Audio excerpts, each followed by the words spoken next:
Terlebih dahulu, Bapak Satria Unggul Wicaksana Prakarsa SHMH pernah melakukan penelitian dengan judul Muhammadiyah dan Mitigasi Resiko Korupsi Bansos COVID-19.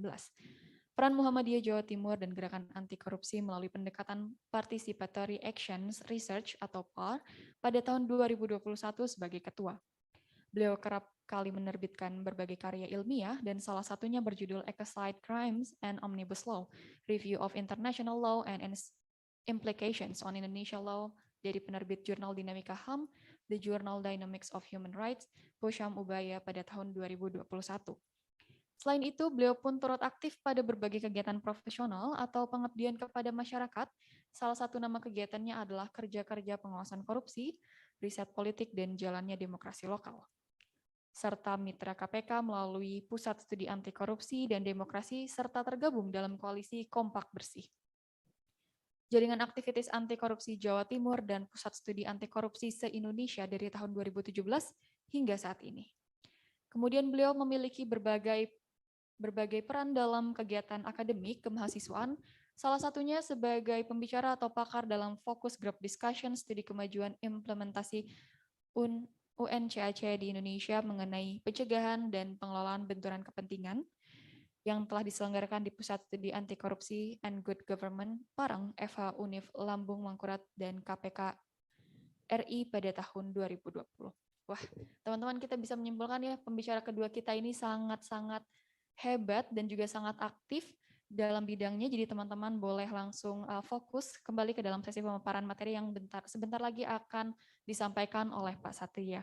Maka dari itu, tanpa perlu berlama-lama lagi, saya akan mempersilahkan Pak Satria untuk memaparkan materinya selama 30 menit. Kepada Pak Satria, waktu dan layar kami persilahkan.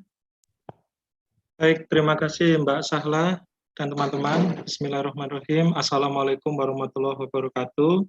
Salam sejahtera, Om Swastiastu, Namo Buddhaya, salam kebajikan. Yang terhormat dan yang kita inspirasi, Ibu Dr. Nadia Astriani. Tadi paparannya luar biasa, saya mengikuti dan belajar banyak, Ibu. Terima kasih atas waktunya dan juga teman-teman dari Konferensi Mahasiswa Hukum Nasional dan juga Pak Boy Evan ya dari Walhi Riau. Nah, ini merupakan kesempatan yang luar biasa bagi saya pribadi untuk ikut serta terlibat dan bertukar pandangan seperti itu di dalam rangka membahas tentang ekosida atau ecocide crime. Saya mohon izin untuk share screen. Jadi memang kejahatan ekosida ini merupakan satu konsep baru ya, seperti yang tadi juga disampaikan Ibu Dr. Nadia, dan memang satu hambatan besarnya yaitu terkait dengan bagaimana kemudian pengakuan terhadap kejahatan ekosida itu sendiri. In the same times, sebenarnya kita menghadapi satu tantangan serius, yaitu seperti yang disampaikan tadi terkait dengan perubahan iklim ya, terkait dengan perubahan iklim dan berbagai macam peristiwa ya, yang itu kemudian berpengaruh terhadap kerusakan lingkungan. Pada saat yang sama, kemudian negara membuat suatu kebijakan ya, yang disebut Omnibus Law atau Undang-Undang Cipta Kerja, di mana ada salah satu klaster, yaitu klaster lingkungan hidup, yang itu menjadi celah-celah yang luar biasa berdampak kepada pembangunan berkelanjutan. Jadi saya ingin izin bagaimana kemudian membahas ecocide crimes itu dalam konsep sebagai satu kejahatan lingkungan atau environment crimes, dan yang kedua adalah pertautannya atau engagement-nya dengan genosida. Dan bagaimana konsep ecocide crimes ditinjau dalam konteks hukum internasional dan juga hukum nasional, dan bagaimana juga terkait dengan pertanggungjawaban, khususnya dalam konteks ini terkait dengan korporasi sebagai suatu pelaku ya, atau seorang yang atau subjek hukum yang terduga melakukan suatu kejahatan lingkungan, yang itu masuk kategori ecocide crimes. Dan bagaimana tantangannya kemudian di dalam konteks hukum Indonesia seperti itu. Nah, kita tahu ya, beberapa waktu terakhir Presiden Jokowi sudah menyampaikan, saya rasa teman-teman juga menyimak ya, banyak hal ya, khususnya di pertemuan COP26 ya, di Glasgow, di UK, yang kemudian memberikan suatu statement yang bahwa komitmen pemerintah di dalam melangsungkan ya pembangunan berkelanjutan, prinsip investasi hijau dan lain sebagainya. Tapi banyak kemudian aktivis lingkungan hidup atau kampus, akademisi melalui riset-risetnya dan kerja pemantauannya melihat terjadi suatu anomali seperti itu, di mana maraknya ya, misalkan laporan Greenpeace atau Mongebay ya yang menyebut bahwa industri ya kelapa sawit, kemudian industri ekstraktif seperti batu bara dan jenis-jenis pertambangan lainnya, kemudian memberi sumbangsi besar ya kepada upaya deforestasi yang terjadi di Indonesia. Apalagi kemudian terbitnya Undang-Undang Cipta Kerja atau Omnibus Law yang kemudian memberi karpet merah terhadap pelaku kerusakan lingkungan hidup. Kita bisa lihat ya di Undang-Undang Cipta Kerja ya, teman-teman bisa simak juga. Misalkan di pasal 21 Undang-Undang Cipta Kerja tentang perubahan Undang-Undang PPLH, itu di pasal 82A, 82B, 82C memberikan privilege ya. Privilege dalam konteks ini, pelaku kerusakan lingkungan hidup tidak lagi kemudian memiliki beban ya secara perdata maupun pidana di dalam rangka mempertanggungjawabkan atas kerusakan lingkungan yang ditimbulkan, tetapi justru hanya sanksi administratif. Tentu ini sangat bertentangan dengan Undang-Undang PPLH sebelum dari perubahan Omnibus Law ya. Kalau kita lihat di pasal 109 di Undang-Undang PPLH, yang itu ada mekanisme perdata, pidana, dan juga konsep kalau di dalam hukum lingkungan yaitu tentang strict liability, yang itu sengaja dihilangkan di dalam konteks ini. Termasuk juga di dalam Undang-Undang Kehutanan, yang itu mengatur tentang bagaimana kemudian pelanggar pelaku kerusakan lingkungan hutan khususnya akibat deforestasi tadi, yang sebelumnya dibebani lebih berat 1/3 dari total pidana, ini kemudian hanya diberi pemberat 1/3 pidana dari denda pidana pokok. Artinya di sini kita bisa membuat suatu hipotesis ya, atau bahkan ini bukan lagi hipotesis tapi menjadi suatu fakta hukum bahwa negara dalam konteks ini Indonesia telah memberikan karpet merah dalam tanda petik bagi mereka yang melakukan kerusakan lingkungan hidup untuk tidak jera di dalam melakukan kejahatan lingkungan hidupnya. Apalagi kemudian diikutsertakan dengan aktivitas yang masuk kategori korupsi lingkungan hidup. Nah, ini kemudian menjadi suatu titik soal bahwa pentingnya kemudian menggagas konsep ekosida atau ecocide crimes, di mana ketika kita membicarakan kejahatan lingkungan, berarti kita tidak sedang membicarakan delik material maupun formilnya semata, tetapi juga bagaimana implikasinya, ya, implikasinya secara meluas, kemudian berdampak baik bagi negara kita atau bahkan bagi negara lain. Yang ini kemudian perlu ada adopsi di dalam konteks mekanisme hukum internasional maupun hukum nasional. Ya. Dampaknya kemudian seperti yang saya sampaikan tadi, ini kemudian menghapus banyak hal, termasuk pengakuan tentang limbah B3 ya, yang itu kemudian tidak dianggap limbah berbahaya seperti itu, dan juga Komisi AMDAL yang kemudian juga dibubarkan seperti itu ya di Undang-Undang Omnibus Law Cipta Kerja ini sendiri. Padahal banyak persoalan ya terkait dengan lingkungan hidup. Tadi Bu Dr. Nadia sangat tepat ya ketika membicarakan tentang das dan efeknya terhadap banjir ya yang terjadi di beberapa daerah termasuk di Kalimantan saat ini. Itu bukan karena curah hujan tinggi yang kemudian selalu menjadi reasoning dari pemerintah kita yang kemudian menganggap bahwa bencana alam yang terjadi di Indonesia itu bukan dalam tanda petik bukan by design ya. Padahal banyak ya mencatat ya banyak data ya KLHK misalkan sepanjang tahun 1990 sampai 2005 menyebut 24 juta hektar dari hutan hujan di negara ini kemudian dihancurkan ya untuk industri ekstraktif dan juga untuk kepentingan perkebunan kelapa sawit.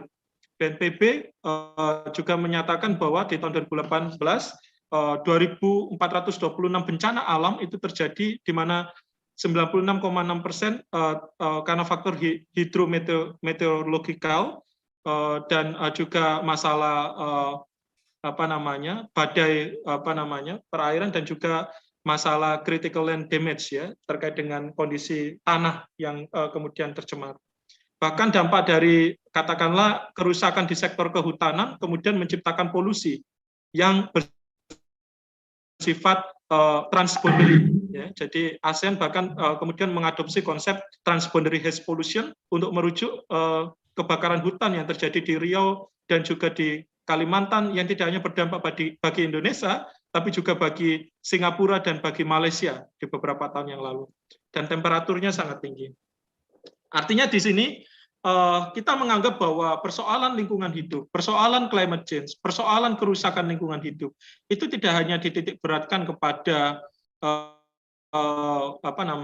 kepada negara berkembang ya, kalau kita membicarakan konteks international relation, tetapi juga di dalam konteks bagaimana comply atau kesadaran itu juga sebenarnya wajib dilakukan oleh negara maju ya, dan kemudian juga negara dengan tingkat pertumbuhan ya, multinational corporation yang melakukan aktivitas bisnis di negara-negara lain itu juga wajib comply. Nah, ini juga menjadi satu persoalan ya, bagaimana konteks business and human rights yang nanti akan juga menjadi satu stressing point di dalam topik pelaku kejahatan ekosida seperti itu dalam konteks korporasi. Maka dari itu saya ingin mengangkat bahwa bagaimana mekanisme internasional terkait dengan ecocide crimes dan juga mekanisme hukum Indonesia seperti itu. Nah, konsep ecocide crimes seperti yang saya sampaikan tadi, dia adalah engagement ya, atau pertautan antara environment crimes dan genosida. Ya. Kalau merujuk genosida itu sebenarnya apa? Genosida kalau berbicara secara konsep, teman-teman bisa simak dari tulisan William Scabas ya, yang mengutip tulisan Raphael Lemkin di tahun 1944.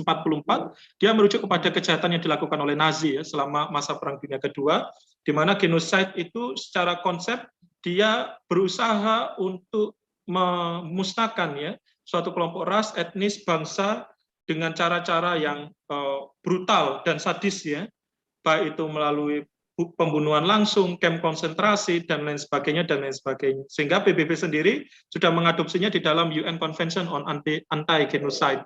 Ya. Tetapi apa konteksnya dalam konteks kejahatan lingkungan? Nah, ini yang perlu direlate ya.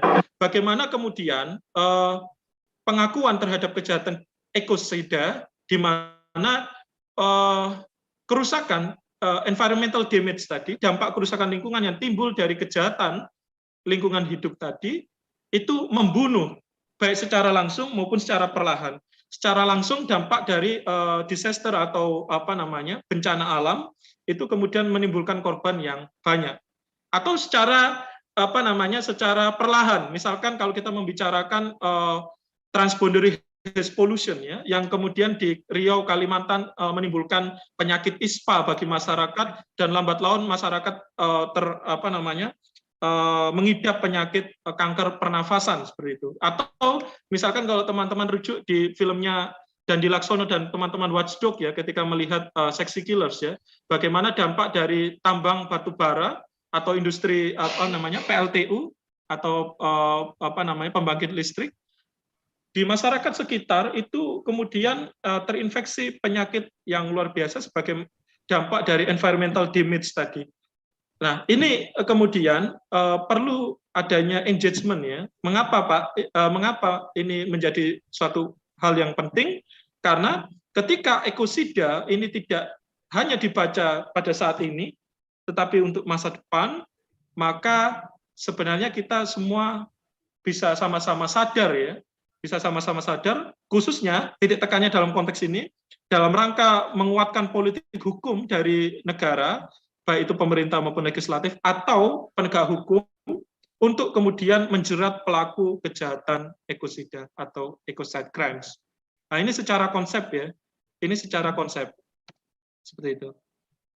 Mengapa penting? Karena sebenarnya kejahatan kerusakan lingkungan hidup itu berlapis, ya, melibatkan bukan orang-orang biasa, ya, dia melibatkan orang-orang yang memiliki pengaruh, didukung dengan daya rusak yang tinggi, memiliki modal, atau kalau kita meminjam pendekatannya Winters, dia masuk kelompok oligark, gitu ya.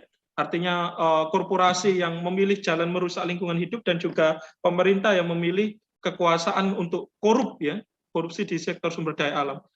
Di mana ketika dua subjek ini kemudian melakukan kejahatan sumber daya alam, siapa yang dirugikan? Yang paling dirugikan di sini jelas masyarakat sipil, ya. Yang dirugikan di sini jelas kepentingan human rights dari masyarakat, ya. Ya. Jadi dampak dari pemberian izin tanpa mempertimbangkan efek kerusakan lingkungan hidup, kemudian justru memberi karpet merah terhadap kelompok oligark, tentu ini menjadi suatu persoalan yang sangat darurat, gitu ya. Apalagi kalau teman-teman simak di bagian saya yang di kanan ini bagian yang dilakukan oleh riset yang dilakukan oleh Forest Digest, ya, menyebut bahwa misalkan di sektor kehutanan saja ini luar biasa sistematis, ya, bagaimana kemudian dampak kerusakan lingkungan di sektor kehutanan itu juga diakibatkan oleh korupsi yang luar biasa dalam konteks perizinan dan lain sebagainya. Ini masih satu sektor, ya. Belum lagi sektor tentang kelautan, belum lagi sektor tentang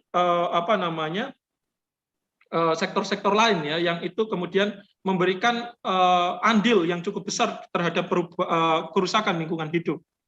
Nah, maka perlu ada langkah-langkah komprehensif, ya, yang dilakukan oleh negara untuk kemudian memberikan komitmen kepada masyarakat internasional bahwa negara itu masih dianggap able and willing, ya. Mengingat kalau kita menggunakan pendekatan hukum internasional, salah satu hal yang melepaskan tanggung jawab negara di dalam konteks kejahatan internasional itu ketika negara masih dianggap able and willing.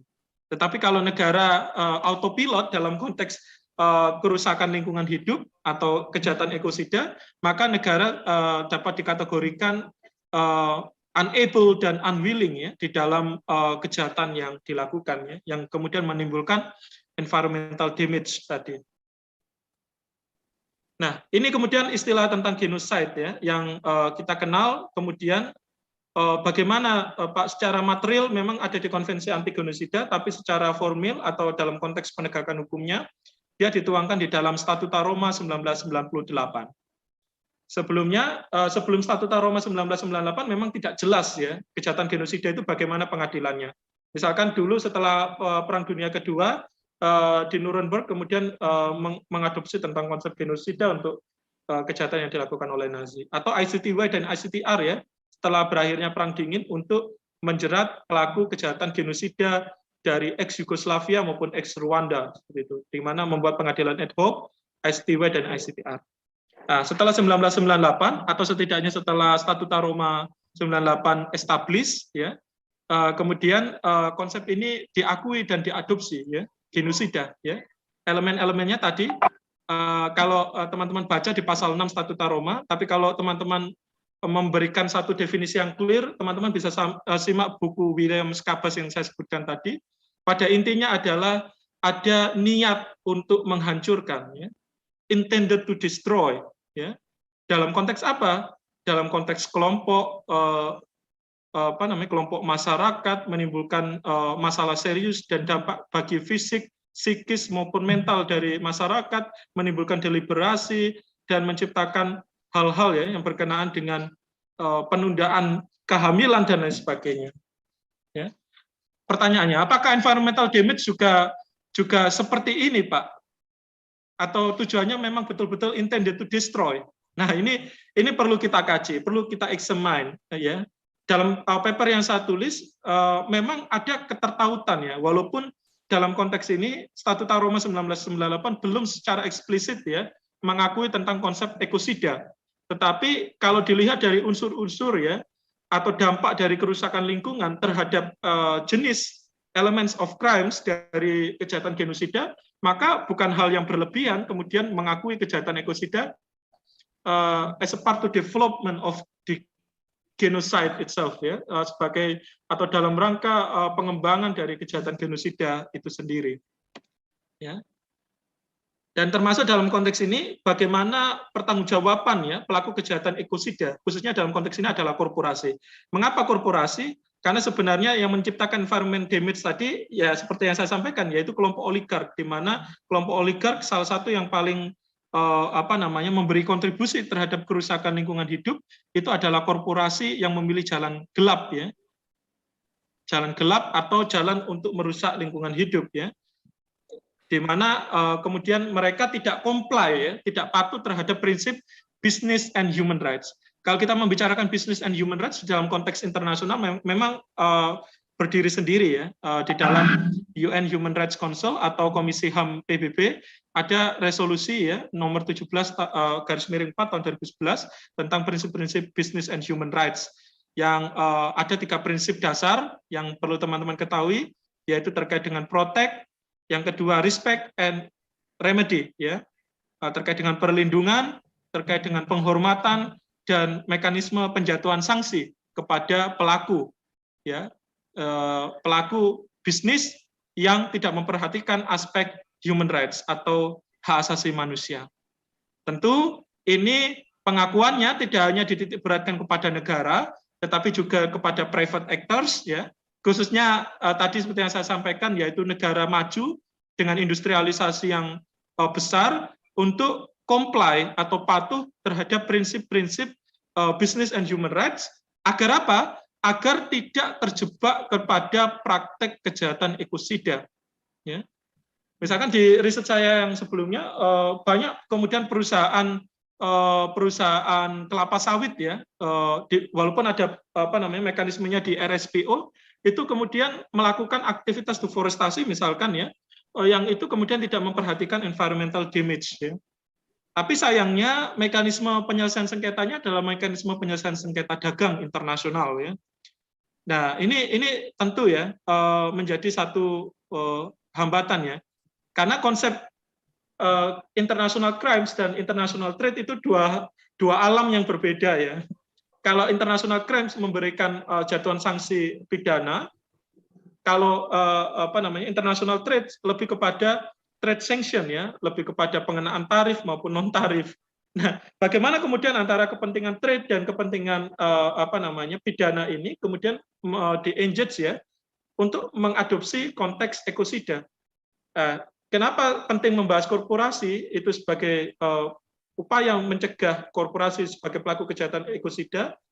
Karena bisa dimulai dari praktek bisnis yang baik, dari praktek investasi yang memperhatikan prinsip-prinsip perlindungan lingkungan hidup, dari aspek kepentingan korporasi untuk menjalankan usaha bisnisnya, termasuk korporasi multinasional, untuk memperhatikan aspek human rights.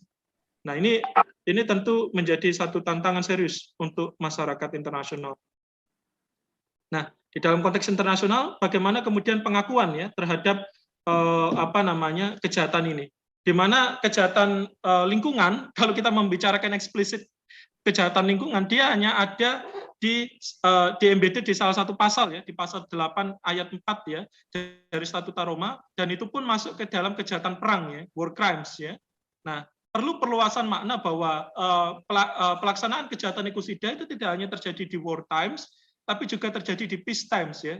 Tidak hanya terjadi di masa perang, tapi juga di masa damai.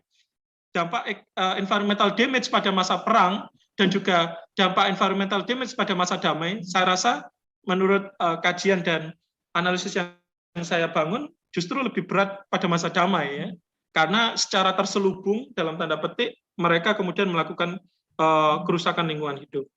Kemudian yang selanjutnya yang menjadi poin penting di dalam konteks internasional, kalau kita mau mengakui, ya, recognition dari kejahatan ekosida di Statuta Roma 1998 adalah bagaimana pengakuan corporation liability, ya, tidak hanya individual liability, karena konsep pertanggungjawaban pidana internasional di dalam ICC itu adalah pertanggungjawaban individual liability. Di pasal 25 dan mungkin di pasal tadi 8 ayat 4 atau di genosida perlu kemudian adanya amandemen ya. Walaupun ini kembali lagi kepada political will ya dari negara pihak ya atau state party untuk mengakui konsep kejahatan ekosida sebagai kejahatan internasional.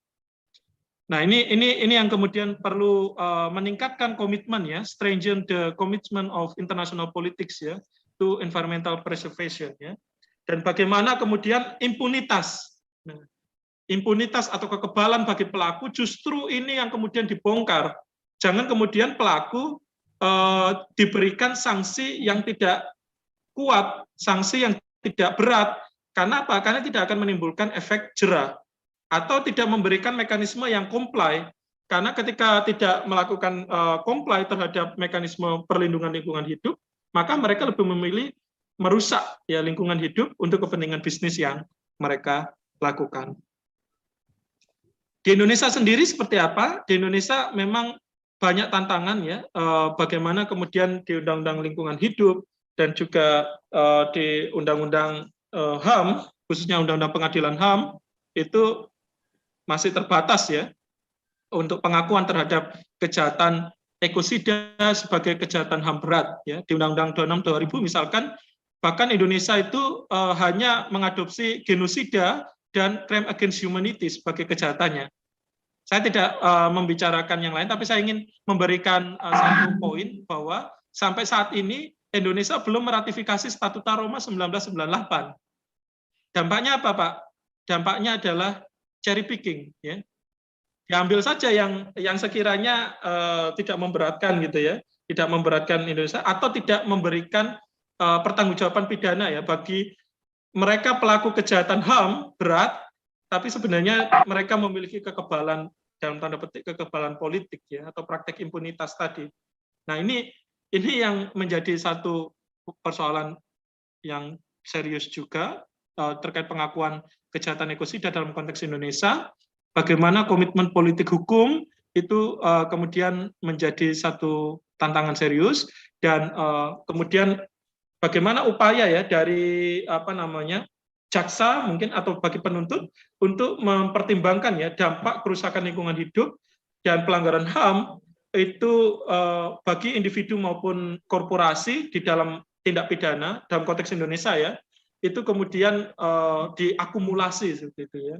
Jangan sampai kemudian mereka mendapatkan sanksi yang ringan dan justru akan menjadi pengulangan atau tidak menimbulkan efek jera di kemudian hari. Satu hal yang penting lagi adalah bagaimana kemudian mekanisme comply ya bagi korporasi nasional maupun multinasional kalau mau berinvestasi di sini ya harus green investation ya atau investasi hijau. Jangan kemudian memberikan privilege atau justru memberi karpet merah kepada pelaku kerusakan lingkungan. Tapi ini kembali kepada komitmen politik hukum. Nah, ketika kita mau kembali ke politik hukum negara, maka ketika mereka lemah ya dalam tanda petik komitmen politik hukum negara, karena kita tahu ya statement Menteri KLHK beberapa waktu yang lalu, jangan sampai menghambat pembangunan atas dasar lingkungan hidup. Itu kan menjadi satu pernyataan yang bias ya, bisa kita sebut pernyataan yang sesat gitu ya di dalam dampaknya terhadap masa depan lingkungan hidup Indonesia. Nah, kalau ini terus dilakukan, maka kita tidak bisa membicarakan ya dalam kepentingan sustain ya atau masa mendatang Indonesia itu seperti apa gitu ya. Maka teman-teman mahasiswa, akademisi, kelompok NGO ya seperti Mas Boy dan teman-teman itu harus menyuarakan ya sebagai mekanisme kontrol ya agar tidak kebablasan. Ya, salah satunya adalah kebablasannya yaitu yang terjadi di Undang-Undang Omnibus Law atau Undang-Undang Turunan, PP Turunan atau tindakan-tindakan atau kebijakan-kebijakan yang lain. Terakhir, sebagai penutup, keterbatasan dari penuntutannya pelaku kejahatan ekosida yang hanya di kejahatan perang dan di genosida sendiri belum mengakui kerusakan lingkungan itu sebagai suatu kejahatan genosida, itu menjadi suatu hambatan, baik dalam konteks internasional maupun nasional. Khususnya bagaimana, kalau dalam konteks internasional, bagaimana pertanggungjawaban dari korporasi, ya, khususnya korporasi multinasional, ya, untuk kemudian bertanggung jawab di dalam konteks pidana internasional. Yang kemudian Omnibus Law ya atau Undang-Undang Cipta Kerja atau perundang-undangan yang lain ya yang menimbulkan potensial menimbulkan kerusakan lingkungan, seharusnya secara politik, hukum, dan sosioekonomi dan budaya itu wajib kemudian dilawan ya. Artinya negara kemudian wajib ya memberikan perhatian khusus kepada aspek lingkungan hidup dan perlindungannya dengan pendekatan politik, hukum, sosioekonomi dan budaya ya untuk melindungi sebesar-besarnya kepentingan masyarakat luas, termasuk perlindungan masyarakat adat, termasuk perlindungan masyarakat terdampak dan perlindungan kelompok-kelompok rentan lain ya sebagai dampak dari environmental damage. Dan juga bagaimana kemudian menguatkan supremasi hukum di dalam rangka menjerat pelaku kerusakan lingkungan dan juga mengakui kejahatan ekosida sebagai salah satu jenis kejahatan yang eksis di dalam konteks hukum Indonesia. Saya rasa demikian. Terima kasih. Mohon maaf bila ada banyak kekurangan. Akhir kata, wassalamualaikum warahmatullahi wabarakatuh. Saya kembalikan ke Mbak Sahla. Waalaikumsalam warahmatullahi wabarakatuh. Terima kasih Bapak Satria atas pemaparan materinya yang sangat insightful dan tentu saja komprehensif. Dan saya yakin sekali nih teman-teman pasti banyak yang ingin bertanya kepada Pak Satria. Maka dari itu kita akan langsung memasuki sesi pertanyaan kedua yang akan dijawab oleh Pak Satria. Untuk teman-teman yang ingin mengajukan pertanyaan di kolom komentar, silakan klik dengan format nama _instansi_pertanyaan, contoh Raffi_Unpad_pertanyaan. Pertanyaan yang nanti dipilih oleh saya akan boleh langsung teman-teman segera menyalakan kamera dan juga menyalakan mic dan boleh langsung mempertanyakan pertanyaannya secara verbal. Baik, mungkin sambil kita menunggu pertanyaan dari teman-teman nih Pak. Tadi kan Bapak sempat menyinggung yang Pak Presiden Joko Widodo ya Pak, yang menghadiri KTT PBB terkait perubahan iklim di COP26. Nah, yang mengatakan Pak Jokowi ini pro terhadap lingkungan, setangkap saya ya Pak. Namun tidak lama setelah itu, Menteri Lingkungan Hidup Kehutanan atau LHK, Ibu Siti Nurbaya, mungkin Bapak juga sudah tahu masalah ini, beliau membuat cuitan di Twitter yang cukup menuai pro dan kontra, karena beliau mengatakan bahwa pembangunan tak boleh berhenti atas nama deforestasi atau penebangan hutan. Bahkan beliau menyebutkan bahwa tidak boleh berhenti membangun negeri hanya karena emisi karbon dan deforestasi, yang kemudian akhirnya menimbulkan polemik terutama bagi pemerhati lingkungan. Menurut Bapak pribadi, apakah pendapat dari Ibu Siti Nurbaya ini bertentangan dengan tugasnya yang sebagai Menteri Lingkungan Hidup dan Kehutanan? Boleh Pak, silakan dijawab. Ya, terima kasih Mbak Sahla. Tentu ya, kalau kita membicarakan political will ya dalam konteks politik hukum, tentu pernyataan Menteri KLHK ya, Menteri Lingkungan Hidup dan Kehutanan ini menjadi satu bias dan bisa jadi menjadi satu sinyal ya, dalam tanda petik sinyal yang membahagiakan bagi mereka perusak lingkungan hidup. Mengapa? Karena atas nama pembangunan kemudian semua hal bisa diterobos ya. Semua hal bisa diterobos. Padahal tadi Bu Nadia dan teman-teman juga sempat menyinggung tentang hak lingkungan hidup ya. Lingkungan hidup atau environment sebagai suatu subjek. Nah, ketika kita membicarakan hal tersebut, tentu cara pandang kita bukan cara pandang pembangunan atau developmentalism, bukan cara pandang yang eksploitatif juga yang kemudian menjadi satu pijakan kita, tapi juga cara pandang environment ya atau cara pandang lingkungan hidup. Jadi investasi, pembangunan dan lain sebagainya, seharusnya mereka harus comply ya terhadap prinsip-prinsip perlindungan lingkungan hidup. Jangan dibalik ya. Kemudian investasi dan modal dan lain sebagainya, pembangunan itu kemudian di atas kepentingan lingkungan hidup ya. Karena ketika investasi ini berjalan lancar, tapi environmental damage itu tidak dapat diantisipasi, ya yang terjadi adalah kerugian ya, kerugian. Oke, saat ini biayanya mahal ya, biayanya mahal ya. Bagaimana mekanisme comply, misalkan terkait dengan AMDAL, lalu bagaimana kemudian prinsip-prinsip penggunaan atau gas emisi ya, termasuk karbon ya, kan berdasarkan konvensi Paris ya, dikenal tentang konsep carbon trade ya, atau sebelumnya tentang protokol Kyoto ya, yang kemudian mengenal konsep carbon trade, ini kemudian diberlakukan, pasti ada kerugian ya. Tapi sebenarnya kalau kita membicarakan akumulasi keuntungan, ya itu bisa menjadi satu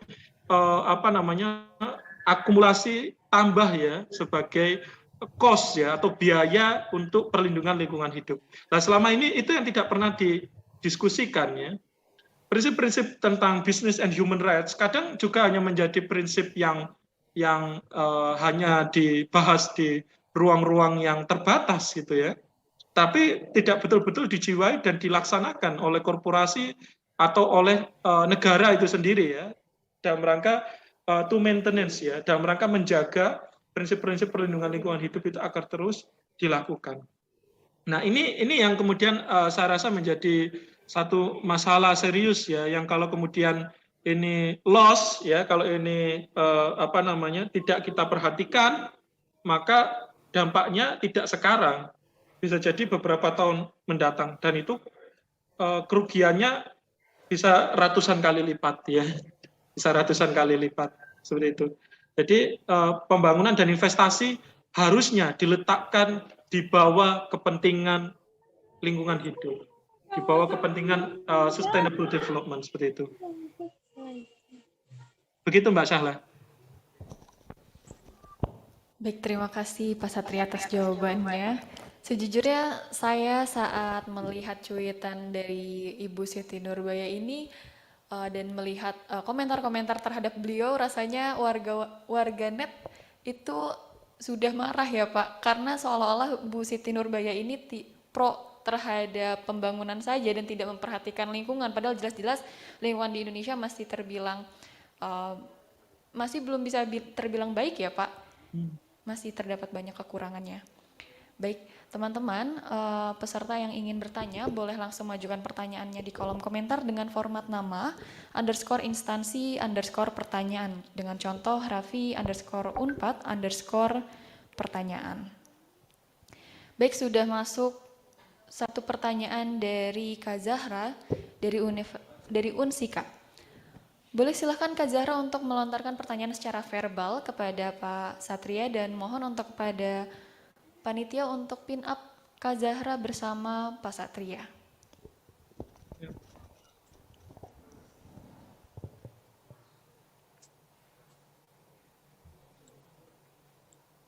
Baik Pak, selamat pagi. Sebelumnya terima kasih kepada moderator telah memberikan kesempatan. Saya izin bertanya Pak, seperti yang tadi Bapak sebutkan bahwa pelaku kejahatan ekosida ini sangat berbahaya sebab memiliki dampak yang sangat merugikan terhadap kondisi lingkungan hidup ke depannya. Menurut Bapak, apakah mekanisme hukum yang sekarang sudah cukup menjadi payung hukum terhadap lingkungan? Lalu, kira-kira mekanisme hukum seperti apa yang dapat memberikan efek jera terhadap pelaku kejahatan ekosida? Sekian pertanyaannya, terima kasih Pak. Ya. Boleh langsung dijawab atau gimana Mbak Syahla? Boleh, silakan Pak, langsung dijawab saja. Terima kasih pertanyaannya Mbak Zarotun ya, Alinda. Ini sangat kritis. Jadi memang mekanisme pelaku kejahatan lingkungan hidup ya, kalau kita rujuk Omnibus Law ya, karena Undang-Undang Lingkungan Hidup juga masuk salah satu klaster ya di bawah Undang-Undang Omnibus Law Cipta Kerja.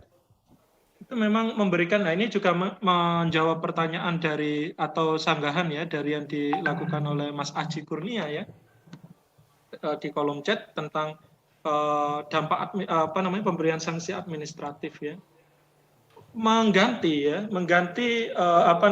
sanksi administratif dari yang dulunya sanksi pidana dan perdata, itu juga menjadi satu problem serius. Problem serius itu dalam konteks ini adalah komitmen politik hukum dari negara, khususnya pemerintah dan legislatif ya, untuk mengakui atau untuk menjerat ya pelaku kejahatan lingkungan. Apalagi ada turut sertanya yaitu korupsi dan juga katakanlah pencucian uang ya, yang ini juga menjadi satu apa ya istilahnya ya, kejahatan berganda gitu ya yang dilakukan oleh pelaku kejahatan lingkungan hidup. Apalagi kemudian diberikan privilege oleh pemerintah yang korup ya. Itu kalau menggunakan pendekatan Winters. Nah, jadi apakah kemudian sanksi yang ada saat ini tidak memberikan efek jera apa namanya Pak Satria? Jelas ya, dalam konteks ini tidak memberi efek jera ya. Selama kemudian tadi upayanya itu kemudian di apa ya, saya bisa bilang ini disunat gitu ya atau didegradasi, maka kita bisa lihat wong yang apa namanya kebijakannya sangat bagus ini saja di undang-undang apa namanya PPLH itu saja masih banyak pelaku kerusakan lingkungan hidup, apalagi disubstitusi ya jenis sanksinya. Nah, tentu ini perlu tindakan korektif ya yang dilakukan oleh negara di dalam rangka membuat suatu kebijakan baru atau membuat suatu perundangan baru atau memperbaiki ya situasi yang ada. Kembali ya, ini kan karena Pak Satria akademisi ya, jadi kembali kepada komitmen politik hukum dari penyelenggara negara. Karena sebenarnya undang-undang PPLH itu sudah sangat ideal sebenarnya ya. Karena kalau kita rujuk ya, undang-undang PPLH itu sangat relate dan sangat comply ya terhadap konvensi Rio tahun 1992 tentang pembangunan berkelanjutan atau prinsip-prinsip lingkungan hidup internasional. Dan saya rasa kenapa kemudian itu kemudian di pertanyaan misteriusnya, kenapa kemudian itu dirubah di Omnibus Law Cipta Kerja? Berarti di sini ada satu pertanyaan besar, misterius, yang menyatakan bahwa, oh selama ini investasi itu terhambat karena faktor itu tadi, AMDAL dan lain sebagainya itu menjadi faktor penghambat. Ya. Padahal ini bukan menjadi faktor penghambat, saya rasa ya, ini justru menjadi faktor penguat. Ya. Bagaimana investasi yang hadir itu seharusnya investor yang berkualitas. Investor yang memilih jalan untuk melindungi lingkungan hidup, investor yang memilih jalan untuk tidak merusak lingkungan hidup. Tapi karena kepentingan negara tadi seperti itu, ya kita mau bagaimana lagi? Nah ini kemudian yang menjadi satu perhatian adalah itu ya. Tapi itu memang bukan jalan satu-satunya ya. Artinya konteks penyelenggara negara itu bukan jalan satu-satunya. Kita masih punya jalan lain ya. Misalkan di kekuasaan yudikatif ya, di peraturan Mahkamah Agung itu sudah dikenal tentang konsep beneficial owner ya, misalkan ya, untuk tadi pelaku kerusakan lingkungan hidup itu penikmat manfaat bahkan sampai korporasi multinasional bisa dikejar itu ya dari kejahatan yang timbul ya dari kerusakan lingkungan, termasuk pengakuan korporasi ya sebagai pelaku kerusakan lingkungan hidup itu di Perma ya. Tapi kalau kita lihat Perma, itu kan posisinya sangat lemah ya, karena dia hanya menjadi suatu guidance ya dari kekuasaan Mahkamah Agung untuk menjalankan kekuasaannya. Jadi itu ya Mbak Zahratun ya, bagaimana kemudian kita perlu melakukan penguatan ya dalam rangka melakukan assessment dan monitoring dari apa yang dilakukan oleh negara, dan juga kita melakukan cara-cara yang baik konstitusional maupun cara-cara yang ekstra konstitusional gitu ya. Tujuannya apa? Untuk memastikan bahwa kepatuhan terhadap prinsip-prinsip lingkungan hidup, titik tekannya negara, lalu korporasi, kemudian individu, masyarakat, itu agar betul-betul dapat dilaksanakan. Terima kasih. Baik, terima kasih Pak atas jawabannya. Sama-sama Mbak. Baik, terima kasih Mbak Zahrotunisa atas pertanyaannya dan juga kepada Pak Satria atas jawabannya. Mungkin kita akan next ke pertanyaan selanjutnya nih Pak. Ya.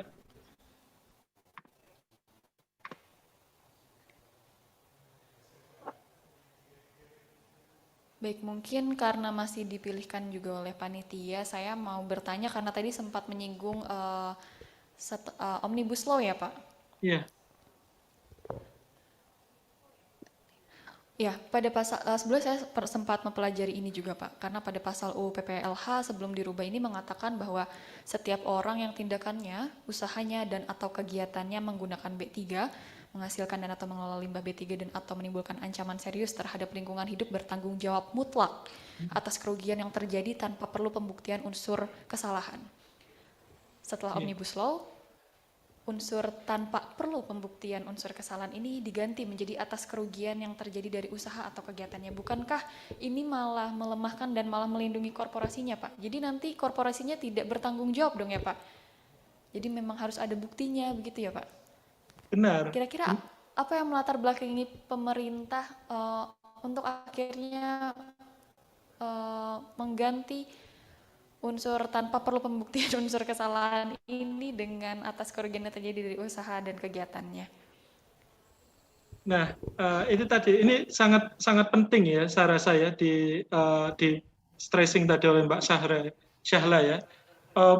Ini menunjukkan bahwa negara lagi ya, memberikan karpet merah ya terhadap pelaku kerusakan lingkungan hidup, khususnya bagaimana korporasi, tanggung jawab korporasi atau perusahaan-perusahaan kecil, tadi ada motif baru yang disampaikan oleh Ibu Nadia, untuk lepas dari tanggung jawab hukum lingkungannya ya, untuk mengantisipasi pembuangan limbah B3 ya kepada hasil bisnis yang dilakukan. Apalagi ya kalau kemudian tambangnya itu atau perusahaannya itu kemudian limbahnya itu berdampak luas kepada masyarakat ya. Jadi saya ingin cerita Mbak Syahla dan teman-teman ya, saya juga pernah riset ya ke Banyuwangi ya, teman-teman mungkin pernah dengar Pantai Merah ya, atau Pulau Merah atau Pink Beach ya. Di sebelahnya itu ada tambang emas ya, yang itu orang-orang Jakarta, orang-orang pusat yang punya ya, di Tumpang Pitu namanya. Ya.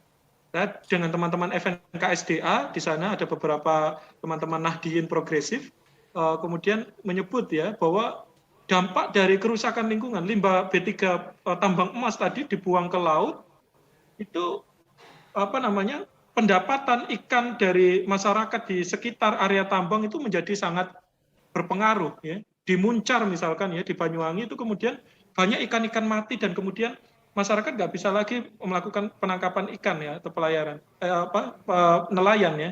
Kemudian dampak tanahnya itu kemudian tanah-tanahnya menjadi tidak subur lagi. Bahkan di sana kemudian yang sebelumnya menanam buah naga atau hasil-hasil perkebunan itu bisa tumbuh setiap tahun ya dengan masa pertumbuhan yang rutin, itu akhirnya kemudian juga berdampak.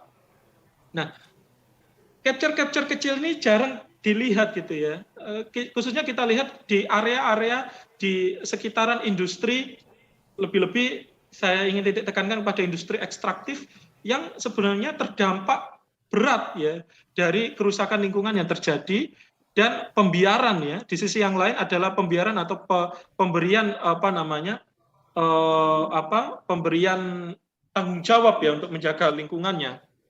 Nah, maka tidak heran kemudian banyak investor-investor gelap dalam konteks ini ingin berinvestasi ke Indonesia ya, karena tadi biayanya itu semakin murah ya, karena dia tidak ramah lingkungan hidup. Tapi biaya murah itu sebenarnya dibebankan kepada masyarakat, dibebankan kepada warga terdampak, dibebankan terhadap lingkungan hidup, terhadap efek destruktif dari aktivitas bisnis yang dilakukan. Jadi sebenarnya juga tidak murah ya. Misalkan kalau kita membicarakan batu bara ya, dari tenaga listrik ya, kenapa kemudian lebih memilih batu bara, dan bahkan sekarang ada anggota dewan yang milih batu bara, harganya dimahalkan dong. Padahal renewable energy banyak ya, mungkin mahal di depan, tapi sebenarnya dia secara cost lingkungan hidup, secara cost dampak terhadap manusianya itu rendah gitu ya. Tapi kalau batu bara secara cost ekonomi rendah, tapi secara cost lingkungan hidup dan secara cost kemanusiaan itu tinggi.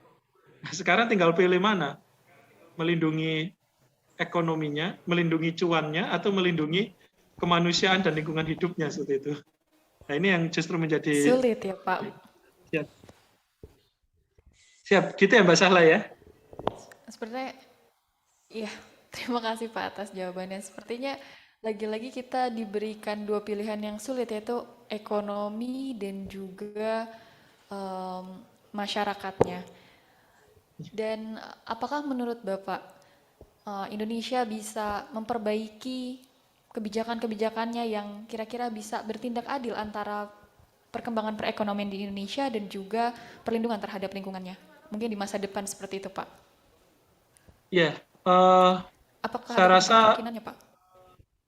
sangat mungkin ya, sangat mungkin kalau kemudian satu ya, bagaimana membongkar praktek oligark tadi itu kemudian dapat dilakukan, walaupun ini high risk ya, resikonya sangat tinggi kepada mereka yang memperjuangkan lingkungan hidup ya. Kita lihat ya, Wakil Bupati Sangihe yang kemudian nggak tahu ya terbunuh misterius karena menolak tambang emas ya, atau upaya kriminalisasi misalkan di Banyuwangi tadi saya sebut ya, di Tumpang Pitu ya ada Budi Pego yang kemudian apa namanya dia dikriminalisir ya, atau apa namanya ketua camat dari Laman Kinipan ya di Kalimantan yang melindungi hutannya dari upaya deforestasi untuk kepentingan sawit ya, dia dituduh melakukan tindak pidana penipuan ya, artinya ada pengadilan sesat di sana, risiko tinggi itu harus diambil di dalam rangka untuk membongkar praktek oligark.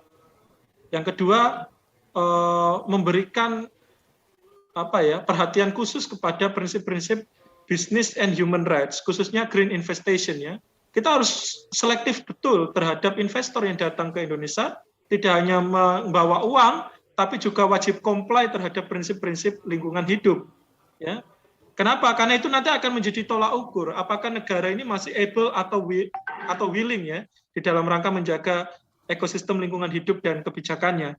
Termasuk bagaimana kemudian membuat gerakan sipil ya. Jadi kemarin juga ada ide ya. Ini saking karena terlalu frustasinya ya. Gimana caranya ya masyarakat sipil untuk melindungi? Sampai ada upaya atau ide untuk mendirikan partai hijau misalkan ya. Yang itu apa namanya? Berisi kelompok environmentalis yang kemudian berupaya untuk menjaga lingkungannya. Nah ini kan menjadi satu apa ya satu tanda bahwa perjuangan kita itu berada di titik nadir ya. Artinya konsolidasi masyarakat sipil ya yang terdiri dari akademisi, NGO, mahasiswa, kelompok masyarakat terdampak itu sangat penting untuk terus menyuarakan ya. Karena negara pemerintah ini harus terus diingatkan ya melalui entah executive review, entah legislative review, entah judicial review. Kalau judicial review itu terakhir ya, karena ada gambling seperti itu ya. Untuk kemudian terus mengingatkan agar kebijakannya pro lingkungan hidup. Ini juga untuk menjawab pertanyaannya Mbak Vina Rizkia di kolom chat dan Mas Aji ya, dalam konteks bagaimana kemudian tanggung jawab mutlak ya negara itu wajib dilakukan. Saya kembali kepada konteks konsolidasi masyarakat sipil itu terus dilakukan agar kita terus mendorong ya bagaimana negara itu terus menguatkan kebijakannya. Nah, selama negara tetap melindungi oligark, selama kemudian apa namanya prinsip-prinsip green investation atau prinsip-prinsip business and human rights tidak dilakukan, dan selama konsolidasi masyarakat sipil itu terpecah belah, maka kok saya pesimis ya, ke depan ini akan semakin berat ya perlindungan terhadap lingkungan hidup dan bagaimana pertanggungjawaban hukum bagi pelaku kerusakan lingkungan atau saya sebut tadi ekosida ya. Kita sebut semua adalah ekosida. Karena yang kita pertaruhkan ini adalah kita pertaruhkan masa depan ya. Masa depan lingkungan hidup kita seperti itu.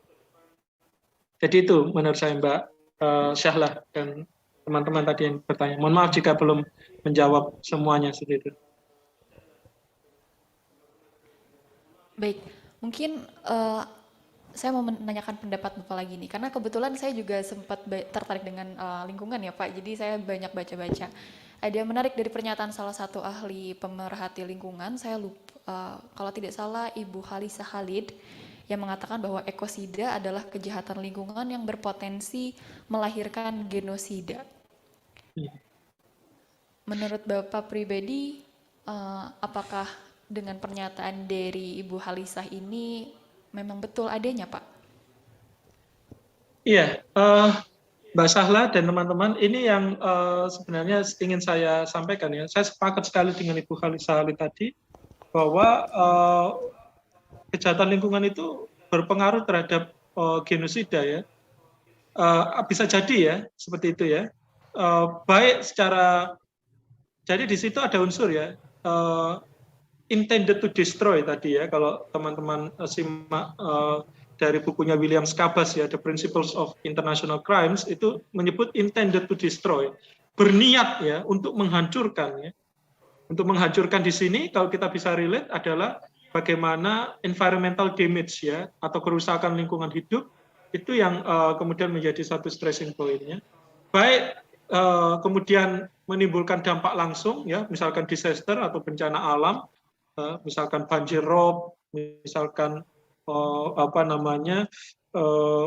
tsunami kah atau apa ya, atau bencana hidrometeorologikal dan lain sebagainya, yang itu kemudian membunuh masyarakat secara langsung atau secara perlahan tadi ya, kerusakan hutan misalkan menimbulkan dampak di dalam konteks ISPA tadi, saluran pernafasan dan lain sebagainya.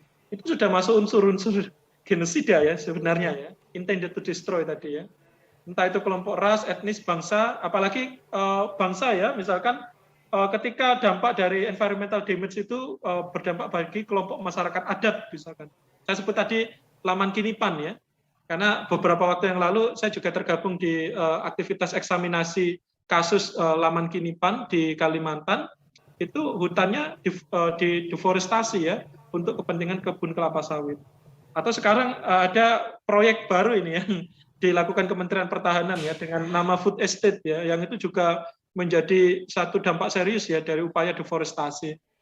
Nah ini kalau nggak ditangani serius ya, kalau ini tidak diselesaikan secara baik, kita akan terjebak kepada tindakan-tindakan ekosida.